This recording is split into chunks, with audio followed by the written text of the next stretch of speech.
Hello friends, in this vlog we're going to compare the old little library that I had to get rid of to the new little library that I had to build to replace it. Stay tuned. So I feel like this content is important to talk about, although I don't want it to be in the actual build video. My goal is that the build video will get more traction, and this will be more of a thing that just, subscribers are like, oh, I like to watch vlogs of this person, and anyways, that's where this content can live. But I had to get it off my chest, so it's an extra video for you. Let's talk about the old one versus the new. First off, the size is purely coincidental. I actually didn't measure this one first. This was built off of the size of scraps that I had, and it looks like it's probably 95% the volume, which is just kind of funny. So, how about this? Oh gosh, a little bit about the house. The house 2 doors down is currently a rental property. The person who owns it lives in Florida. She used to live in Oklahoma or something. I think she was a doctor on cruises.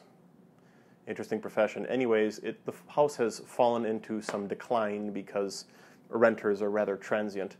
Anywho, she commissioned this, not living there, and then there's nobody there to actually take care of it, which is just a double recipe for disaster. I have no idea who built it, but whoever built it decided to build it poorly. It is constructed from 1/2-inch OSB plywood with no weatherproofing. What problems could that probably cause? What could possibly go wrong? Before we go into what I hate about it, let me tell you one thing that I do like. The size, first off, was just fine. They're comparable to other little libraries in our neighborhood.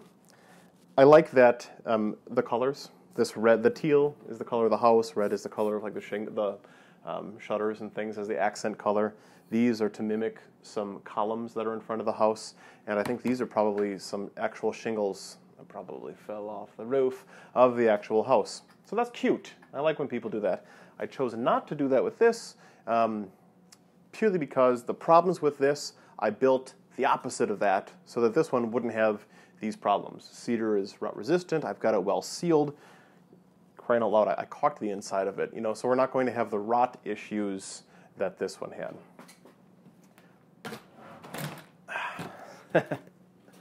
Oh goodness. I should bring the camera in to take a look at this, shouldn't I?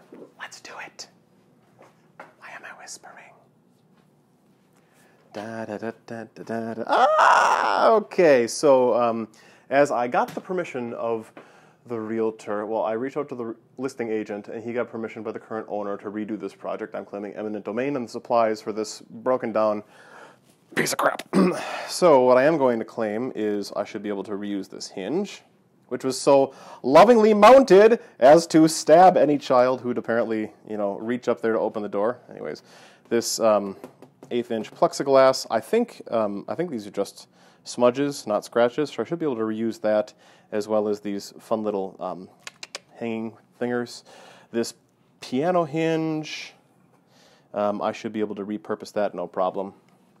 So let's take a look at the inside of this. This was mounted with 4, get this, 1 1/4-inch screws, plowed into, just plowed down into this OSB. And then this was for a bolt, which you can, how about that? Which you can see had a little bit of strain. You can see that it's kind of warped right around this point. Anywho, hey, check this out. So this is the evidence of water damage that is all around. This thing is falling apart. You see this crack here? Yeah, this was held on with what I'm assuming is glue and brad nails.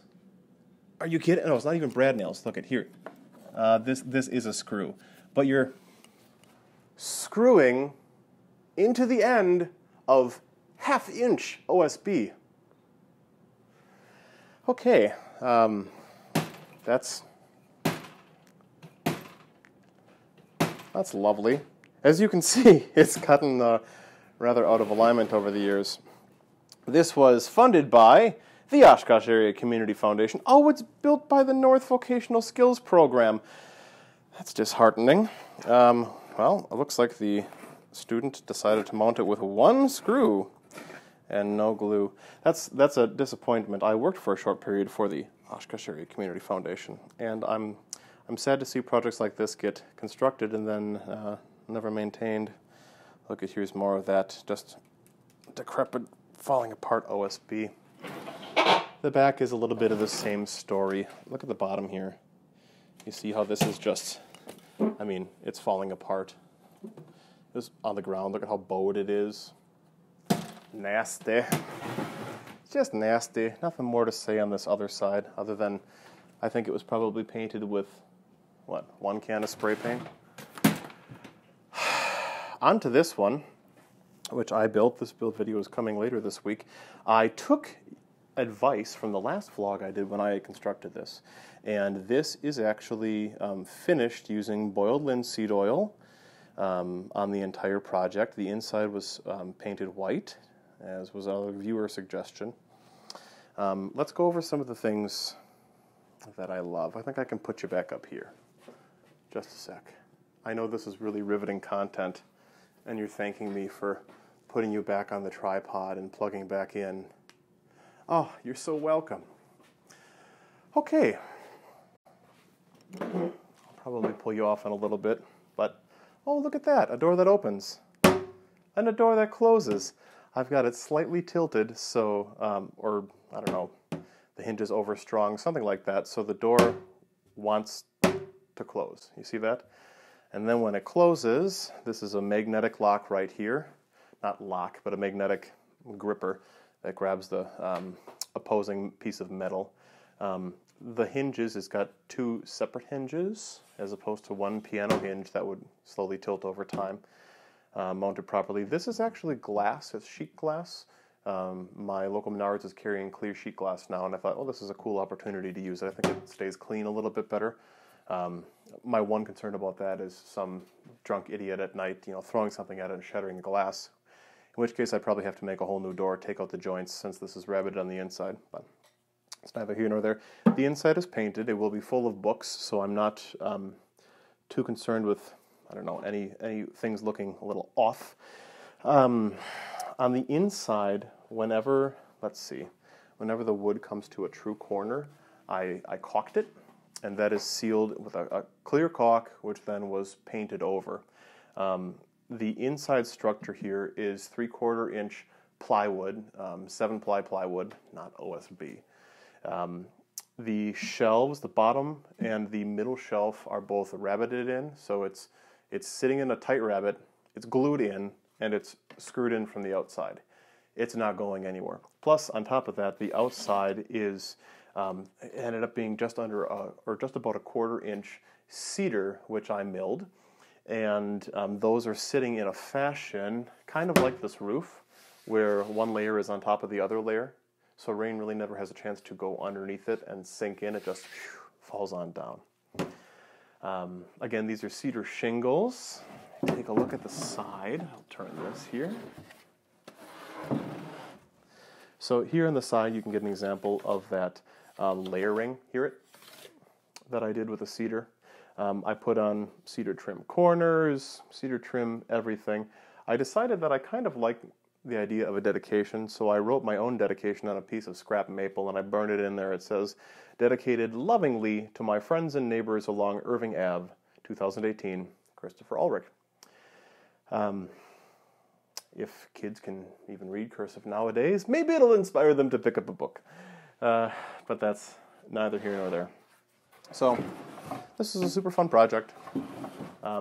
It's taken me a little bit longer to get that video finalized than I had expected, because here we are on the 9th of April, and just a couple days ago we got 5 inches of snow again. So tomorrow and the next day we're going to have temperatures in the mid-50s consistently for a long enough period of time where I can go out to the post that's sunk into the ground and spray paint it nice and fresh, sand it, spray it, and have that dry before kids come by and go, and get fresh paint on their hands, grubby little mitts. And then I can mount this up. And this will be mounted much better than the last one. I've got some footage of that, but it was essentially, it was mounted on, oh great, 4 of these. You can see how this one's all bent to heck. This one is probably the one in the front supporting this. But they're not even to size. Like the front and the back one were sticking out this much. It was so unattractive and so poorly done so frustrated by it. You know, our neighborhood deserves better. Kids deserve to open it up and take a book and not worry about getting stabbed by a screw or hit in the chest by a metal piece or having the thing fall off on them. Right? Anyways, the things you do out of love for your neighborhood. And this was a fun project. Anyways, my long rant is over. Had to stop the camera there for a second because it fell. And now it's just fine. Yeah, so if you made one of these, do you think I did the right thing with this? What do you think I should do with this material? Because I'm inclined to want to burn it. But that's neither here nor there. Yeah, I got nothing else. Thanks for watching. Leave a comment. Subscribe if you're new, which you're probably not. Have a great day.